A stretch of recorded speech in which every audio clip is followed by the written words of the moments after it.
প্রিয় দর্শক, এবারে ডেকে নিচ্ছি পরবর্তী প্রতিযোগীকে, নারায়ণগঞ্জের প্রতিযোগী মাহবুবুর রহমান মেহেরুল্লাহ। হাফেজ মাহবুবুর রহমান মেহেরুল্লাহ এবারে আসছে মঞ্চে। আসসালামু আলাইকুম ওয়া রাহমাতুল্লাহি ওয়া বারাকাতুহু। ওয়া আলাইকুম আসসালাম ওয়া রাহমাতুল্লাহি ওয়া বারাকাতুহু।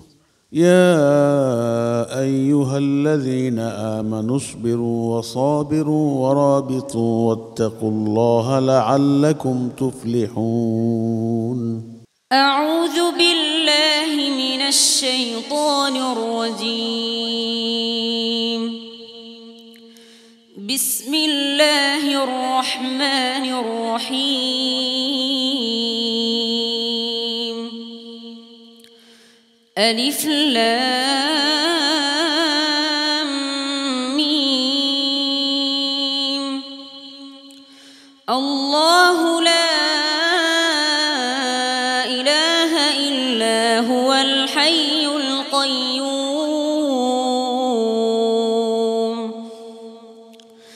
نزل عليك الكتاب بالحق مصدقا لما بين يديه وأنزل التوراة والإنجيل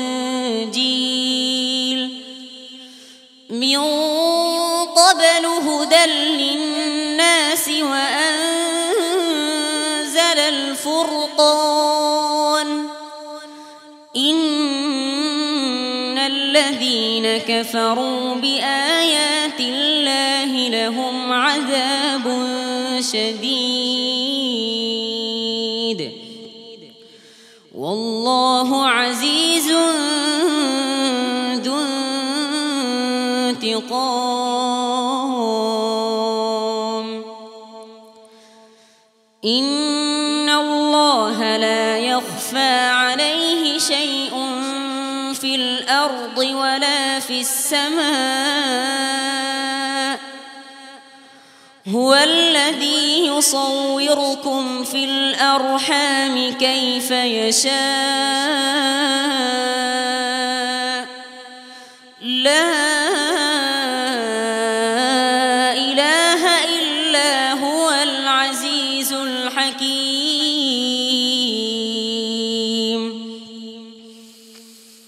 هو الذي أنزل عليك الكتاب منه آيات محكمات هن أم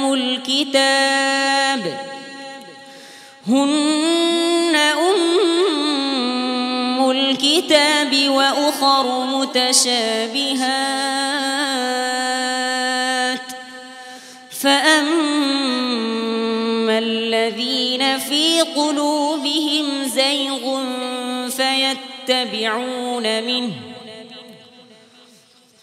فيتبعون ما تشابه منه ابتغاء الفتنة وابتغاء تأويله وما يعلم تأويله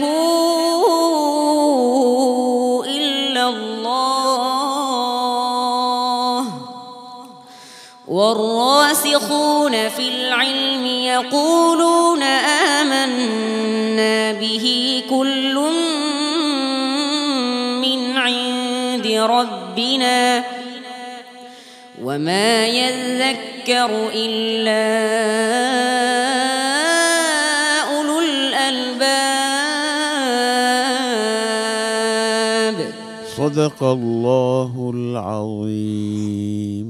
صدق الله مولانا العظيم. মাশাআল্লাহ, চমৎকার চমৎকার কণ্ঠে পবিত্র কালামুল্লাহ শরীফের তেলাওয়াত আমাদেরকে শুনিয়েছে মাহবুবুর রহমান মেহেরুল্লাহ।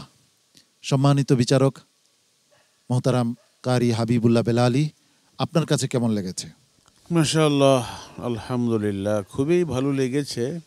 সে যেইভাবে তেলাওয়াত করে এটাই যদি ধরে রাখে আর করতে থাকেই, তাহলে আগে আল্লাহর নবীর তেলাওয়াত করলে যেইভাবে মানুষকে আল্লাহ সুবহানাহু ওয়া তাআলা হেদায়েত করে দিতেন, এখন এই অন্ধকারাচ্ছন্ন পৃথিবীতে বিভিন্ন সমস্যার ভিতরে মানুষ যেমনিভাবে কোরআনকে ভুলে যাচ্ছে, আল্লাহর রাসূল থেকে দূরে সরে যাচ্ছে।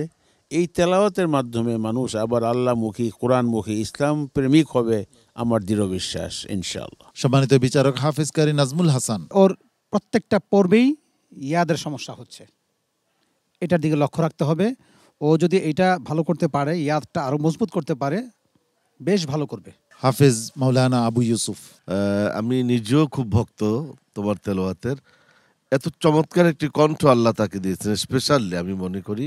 সুতরাং এই কণ্ঠ দিয়ে তুমি নির্ভুল তেলাওয়াত করবে, সেটা যেমন আমরা চাই এবং যারা কোরআন প্রেমিক তারাও কিন্তু চায়। মেহেরুল্লাহ, এগিয়ে যাও।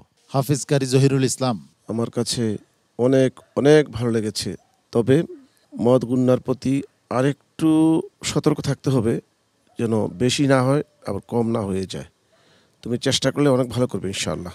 মেহেরুল্লাহ, তোমার জন্য অনেক অনেক শুভকামনা রইল। আল্লাহ রাব্বুল আলামিনের কাছে তোমার জন্য অনেক অনেক দোয়া করছি। আসসালামু আলাইকুম ওয়া রাহমাতুল্লাহি ওয়া বারাকাতুহু। কোরআনের আলো, PHP কোরআনের আলো।